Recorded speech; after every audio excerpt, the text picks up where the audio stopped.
கர்த்தருடைய பரிசுத்த நாமத்துக்கு ஸ்தோத்திரமும் துதியும் கனமும் மகிமையும் எப்போதும் உண்டாகட்டும். இந்த நல்ல நாளை காண செய்த தேவாதி தேவனுக்கு கொடான கொடி ஸ்தோத்திரம். கர்த்தரின் மகிமை ஆத்தும ஆதாயம் சுவிசேஷ ஊழியத்தின் சார்பாக இன்றைய நாளுக்கான சில நிமிட தேவ செய்தி கேளுங்கள்.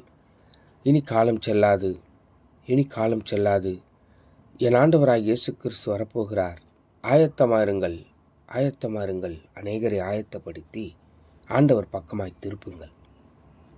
பக்கத்துணையாய், உங்கள் பக்கத்திலேயே பக்கவலனாய் பரிசுத்தர் எல்லா நல்ல காரியங்களையும் செய்து முடிப்பார். விசேஷமாக யோசுவா 1:5 மீண்டுமாக உங்களுடைய சிந்தைக்கு இது. நான் உன்னை விட்டு விலகுவதும் இல்லை, உன்னை கைவிடுவதும் இல்லை என்று சொன்னார். எனக்கு அருமையான தேவ சனமே, நாம் எத்தனையோ தடவை அவரை விட்டு பின்வாங்கி போனாலும் மறுதளித்து போனாலும்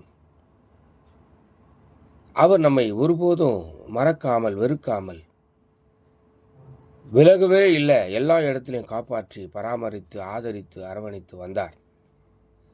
ஒருபோதும் அவர் நம்மை கைவிடுவதில்லை.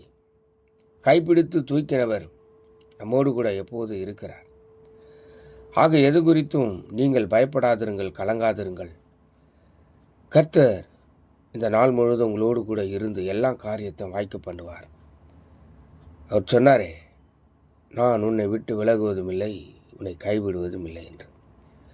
பயங்கரமான குழியிலிருந்து கைப்பிடித்து தூக்கி எடுத்து கண்மலையின் மேல் நிறுத்தின கர்த்தர் இந்த நாள் முழுவதும் உங்களோடு கூட இருப்பார். God bless you.